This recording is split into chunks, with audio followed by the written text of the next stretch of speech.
Hey everyone, it's Sam, and today, just like I promised, I am making the video with the answers to the questions you have asked over this last week. It is currently almost 3 p.m. We are on Tuesday, and I said I was going to publish the video on Wednesday, so I'm already making it. If there are any questions that I cannot answer, or whatever, you guys can just ask them for the next one. That's totally Gucci. So what I'm gonna do is I'm gonna take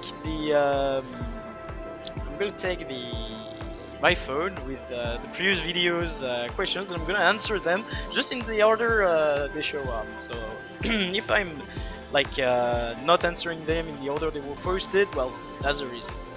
So the first one is gonna be Luca from RT.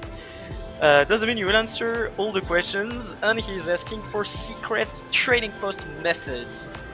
Like some plain dumb trading post methods. And I said I was gonna provide advice, so well, I'm just gonna go for that. Just like you started doing ecto flipping, basically what you should know is that the money you make while playing the trading post is mostly money you make because others won't waste their time. So the way it translates very simply is that anything that you do which requires some time, be it crafting, salvaging, forging, is something that is necessarily going to give you profit just because people won't be ours doing the same. So for example, what you could do is craft some insignias, inscriptions, even exotic, craft some weapons and stuff, and sell them. I mean, the profit is not going to be that high, but there is some profit. Or you could flip saved weapons, that works as well if you want to try that. But what I mean is that there are always a few occasions where you can do stuff like, let's say a balance patch, or even HUT was a very good opportunity for that. I mean, everyone wanted to gear out some characters, so there was a way to make money. Pretty much every time there is a sale on character slots, there is also an occasion to make some money by crafting berserker weapons and selling them. Like, you should always think, whenever people will resort to buying out the item because they won't be bothered crafting it, you could be the one crafting it, and then they will buy it from you. Just make sure that the item you want to craft is profitable, and for that you can check Guild Wars 2 Spidey, which is a great resource for everything crafting related. So you wanted a plain dumb gold making idea, this is one.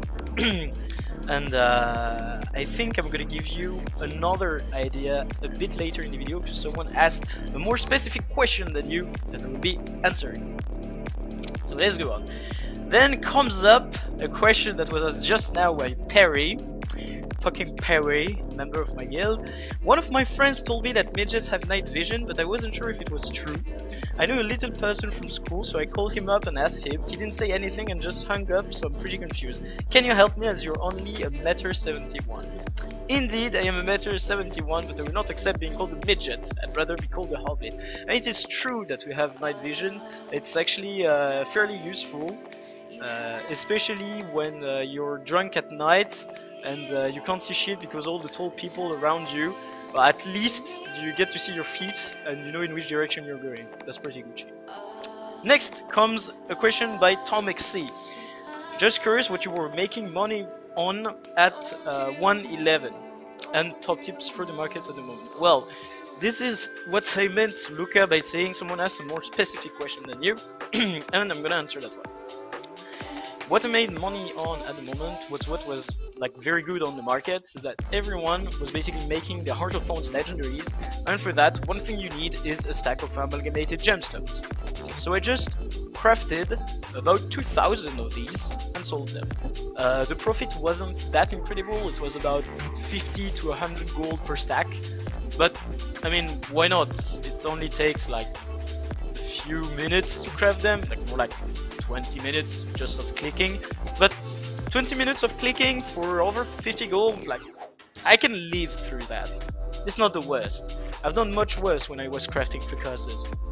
And yeah, so that's always a good idea for some money making. Look at what people are making, and if there is profit, just get in on it.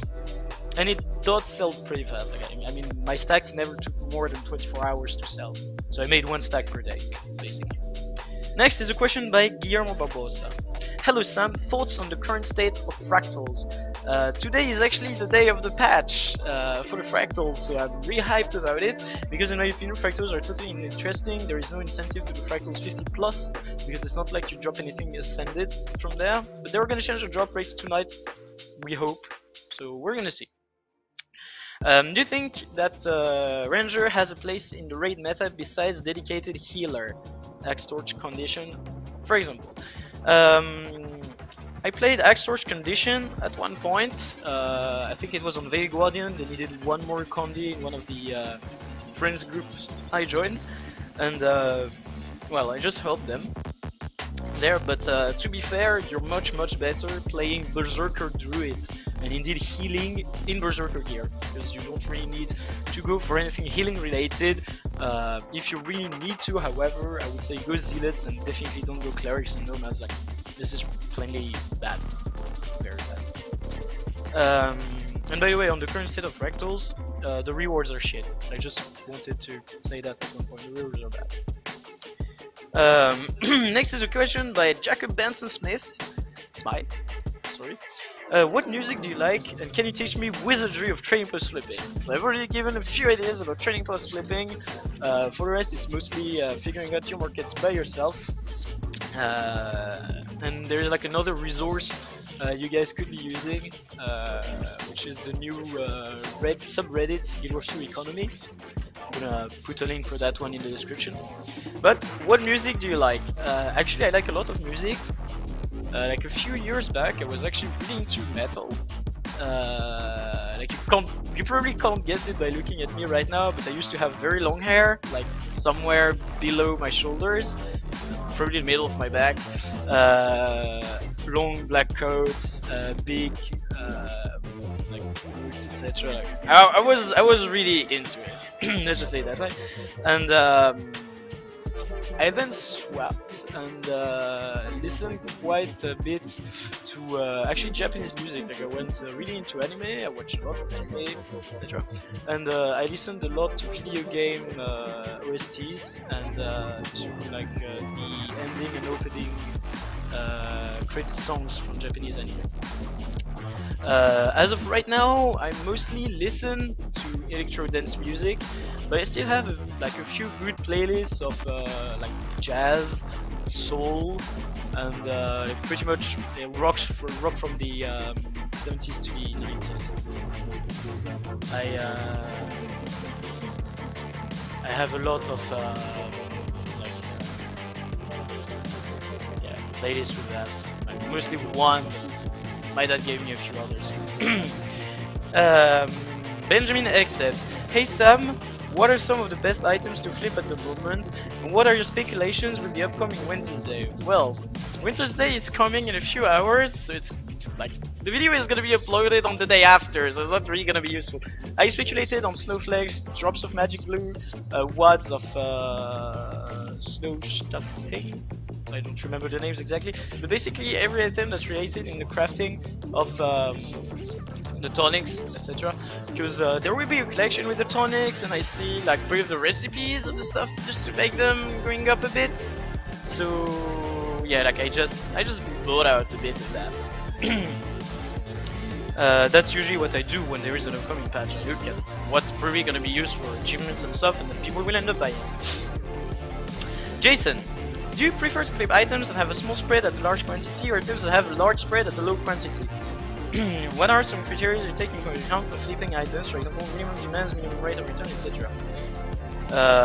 Well, I do both. I actually do both. Like, I sometimes buy tens of thousands of some items that have like a few copper profit, just like flip them for the profit they give, and that's one thing I do quite often. And items that have a large shred at a low quantity, that's a little bit harder to do, but I still do it every now and then. I usually like flip some skins, precursors when it's possible, etc. Just, it's doable, so when I see an opportunity for it, I just go for it. What are some criteria you use? Well, like for example, my minimum rate of return is 10%. If it's less than 10%, I don't bother. And like usually my criteria is I only flip items that I really know and that I would probably use myself. So like this way, I don't take too much risk. Yeah. It's like if I would use it, that means a lot of people would use it. That means it will have the demand, and then like I'm just gonna flip a few of them at first to check if it's working, and then I will just increase the volume until I see like at which point I can't flip them anymore. Also, what is this ecto flip you always talk of? The ecto flip is basically buying cheap rares, salvaging them for ectos, selling the ectos to buy more rares, and keep salvaging this way until you have made enough money. It is something I do when I have literally no other thing to do, when I'm waiting for some items to come through, or when I'm waiting for some items to sell. I just end up being like, I might as well do something TP related and something brainless, so just do that. Zeb Pickus, if there was a Guild Wars 2 related web app or mobile app you wish existed, what would it be? Something that lets me play the training post without having to have the client launched on my computer. That would be, yeah, really good. Like sometimes I'm just like at school and then I start Guild Wars 2 just so I can check my stuff on the training post, and that's not very cool, especially since my laptop makes a lot of noise. So something that lets me do it from my phone, that would be pretty good. I wouldn't be against that, but I don't think it would ever exist. Next is Shervin Jamshitpay. Sorry if I pronounced it wrong. Hey Sam, first sorry for the bad English. I have a question about the TP. For example, I wanted to make Firebringer, which costs about 120 gold for the mats. And why is the price for the weapon at like 170 gold? What would you pay more if you could just craft it? First thing, some people don't even know the recipe. Second thing, a lot of people can't be bothered crafting it. And the third thing is, you actually use spirit shards. Like you actually use 50 spirit shards for the Eldritch Scroll, and spirit shards have monetary value. Like on average, a spirit shard is between 80 silver and a gold on normal days, and can be much more if you do like some more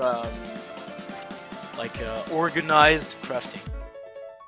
And that's the reason why there is such a difference in price, because when it comes to the trading post, gold is something you can get without any issue.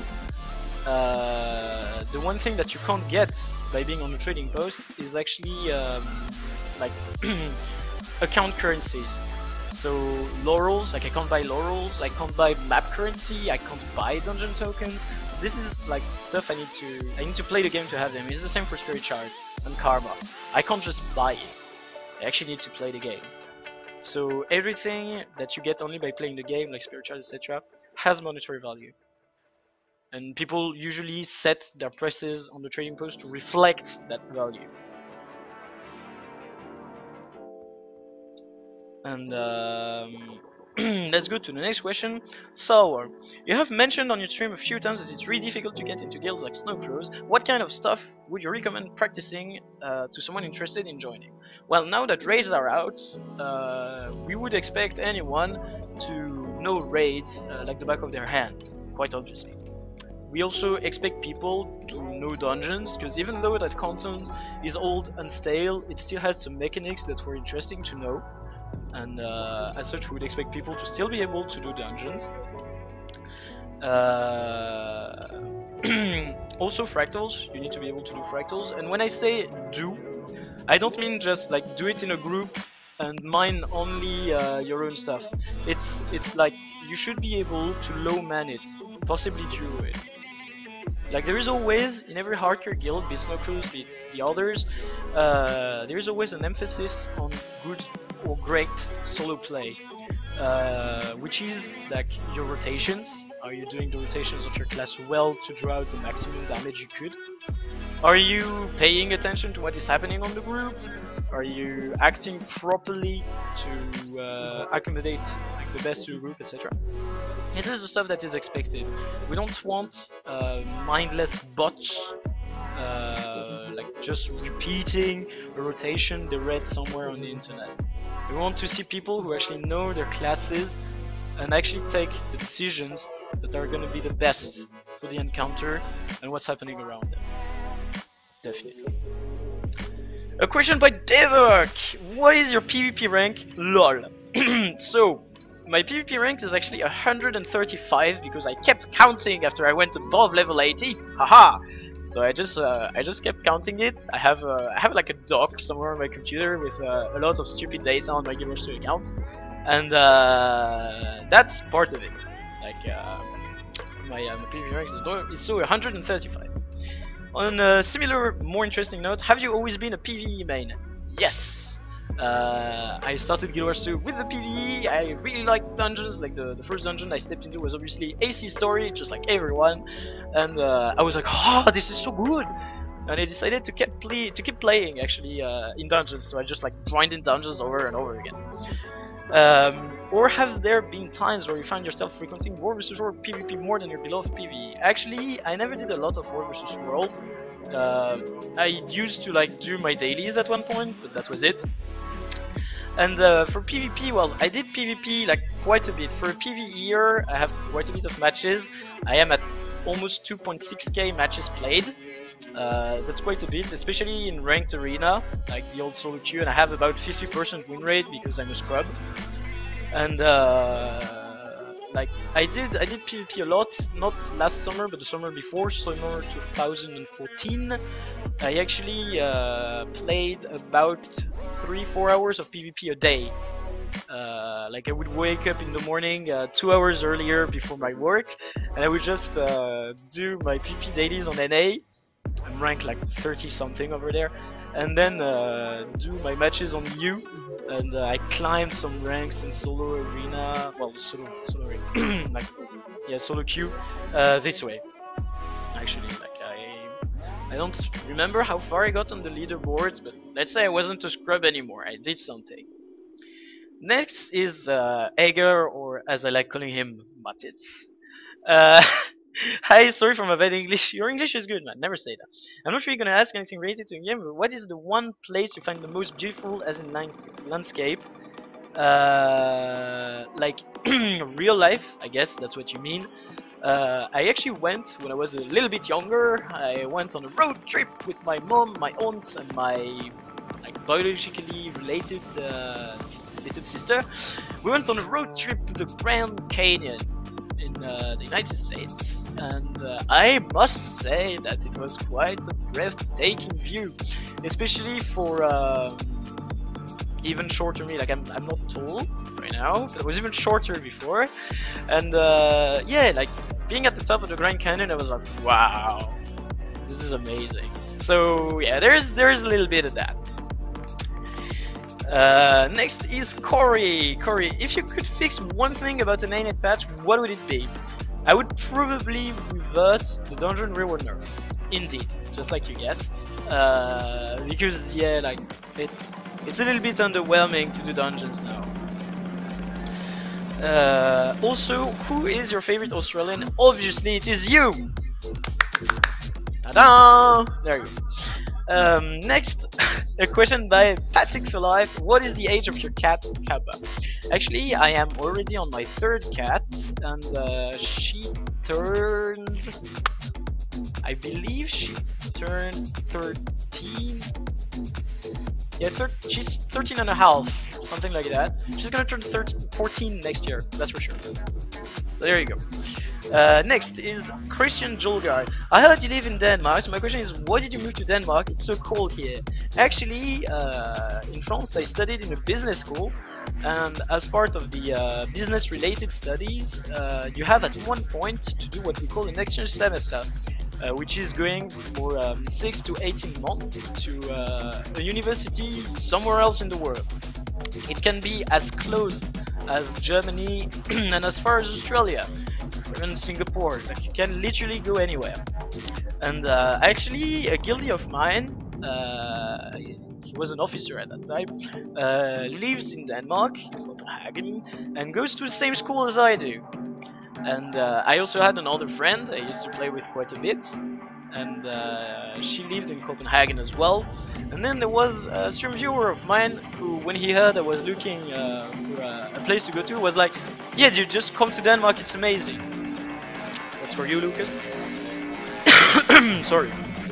And I just decided, yeah, like everyone is saying Denmark's cool. I kind of wanted to like go to a Scandinavian country at one point, so why not do it for now? Like, let's just go for it, and that's what I did. So there you go. That's the reason why I went to Denmark. And yes, it is very cold. Right now, I actually caught a most terrible cold, and this is the reason why I'm currently like not streaming at all. It's because I'm just coughing all the time, so I don't see myself streaming. Next is a question by the Flying Chair. Hi, here's Romeo from Italy. I wanted to ask you, could you help me making my first legendary weapon? The answer is actually no. Just like I said to a lot of people before you, I don't give out gold. I'm not a nice guy like that. My gold is mine, I made it myself, and as such I would use it only for myself. Mostly wasting it on the Mystic Forge because that's actually fun.